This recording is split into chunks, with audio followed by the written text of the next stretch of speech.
एक बूढ़ा भिखारी हर रोज एक सेठ के दरवाजे के पास आकर भीख मांगता था और सेठ हमेशा घर के बाहर उसे आते देखकर वापस घर में चला जाता था और कई बार उसे गालियां भी देता था। सेठ हर रोज इस भिखारी को देखकर चीर जाता था और उसे कहता था कि तू अब तक जिंदा ही क्यों है? क्या तुझे अपनी पूरी जिंदगी भीख ही मांगनी है? तू तो धरती पर बोझ है। कभी कभी तो सेठ उस भिखारी को धक्का मारकर भी निकालता था। सेठ इस भिखारी का इतना अपमान करता था, फिर भी वह बूढ़ा भिखारी हर बार सिर्फ यही कहता कि भगवान तुम्हारे पापों को माफ करे। एक बार सेठ को धंधे में बड़ा नुकसान हुआ। सेठ बहुत परेशान था कि तभी उसके दरवाजे पर वही भिखारी आया। गुस्से में अपना आपा खोते हुए सेठ ने उस भिखारी को पत्थर मार दिया।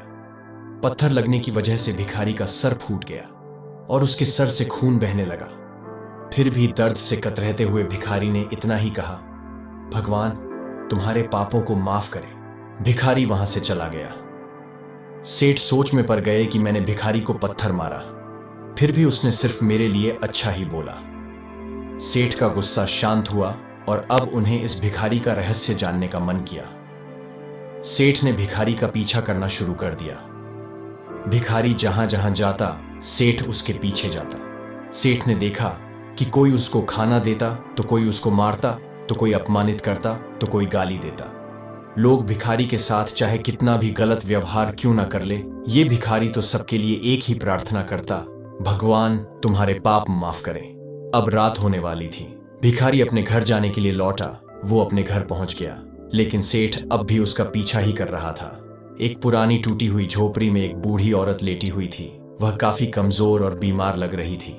वह और कोई नहीं बल्कि इस भिखारी की पत्नी थी। अपने पति को वापस आता देख वह खाट से खड़ी हुई। पत्नी ने अपने पति के भीख वाले कटोरे में देखा, उसमें सिर्फ एक बासी रोटी थी। उसे देखकर वह बोली, आज बस इतना ही मिला? और हाँ, आपके सिर से खून निकल रहा है, ये चोट कैसे लगी? बूढ़ा भिखारी बोला, आज बस इतना ही मिला, किसी ने कुछ दिया ही नहीं। सबने गालियां दी और एक ने तो पत्थर मारा, इसीलिए ही मेरा सर फट गया। एक गहरी ठंडी सांस लेकर बूढ़ा भिखारी फिर से बोला, यह मेरे ही पापों का फल है। तुम्हें याद है ना, कुछ सालों पहले हम कितने अमीर थे? क्या कुछ नहीं था हमारे पास? हमारे पास हर चीज जरूरत से ज्यादा थी, लेकिन हमने कभी दान नहीं किया। आगे भिखारी ने कहा कि हमने उस दिन एक अंधे भिखारी के साथ कितना कुछ बुरा किया था, जो हमारे द्वार पर भीख मांगने आया करता था।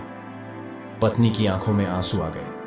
वह बोली, हाँ, हम उस बेचारे अंधे के साथ बहुत बुरा करते थे, उसका अपमान करते थे, उसे खाने के लिए रोटी की जगह कागज दिया करते थे और उसका मजाक उड़ाया करते थे। भिखारी की पत्नी बोली, मैंने कभी भी उसको रास्ता नहीं दिखाया था।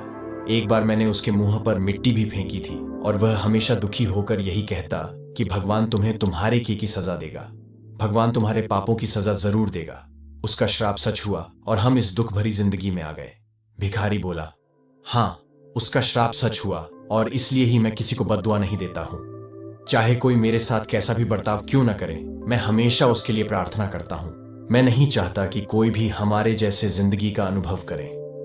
मैं नहीं चाहता कि किसी को भी हमारे जैसे दुखों का सामना करना पड़े। वो नहीं जानते कि वह कितना बड़ा पाप कर रहे हैं, इसलिए अनजाने में हुए पाप की ऐसी सजा किसी को भी मिले, ऐसा मैं नहीं चाहता हूं। सेठ वहीं पर छुपकर भिखारी की सारी बातें सुन रहा था। अब उसे सब कुछ समझ में आ गया था। भिखारी और उसकी पत्नी ने वह रोटी मिल बांटकर आधी आधी खा ली और भगवान को धन्यवाद बोलकर सो गए। अगले दिन वही बूढ़ा भिखारी फिर से सेठ के घर पर भीख मांगने गया तो सेठ ने पहले से गर्मा गर्म रोटियां उसके लिए निकाल कर रखी थी। सेठ विनम्रता से बोला, माफ कर दीजिए बाबा, मुझसे बहुत बड़ी गलती हो गई है। बूढ़ा भिखारी बोला, भगवान तेरा भला करे। इतना कहकर वह आगे निकल गया। दोस्तों, इंसान को अपने कर्म के हिसाब से फल मिलता है। भगवान के खाते में सबका हिसाब पक्का होता है। जिसने जैसे कर्म किए होंगे उसे उसके हिसाब से ही फल प्राप्त होगा। गरीबों की दुआ ना ले सको तो कोई बात नहीं, पर कम से कम बद्दुआ मत लीजिए। आशा करता हूं आपको इस कहानी से कुछ अच्छी शिक्षा मिली हो। कहानी पसंद आए तो लाइक और अपने दोस्तों से शेयर जरूर करिए। फिर मिलेंगे एक नई कहानी के साथ। तब तक अपना ख्याल रखिए, हंसते रहिए, मुस्कुराते रहिए। धन्यवाद।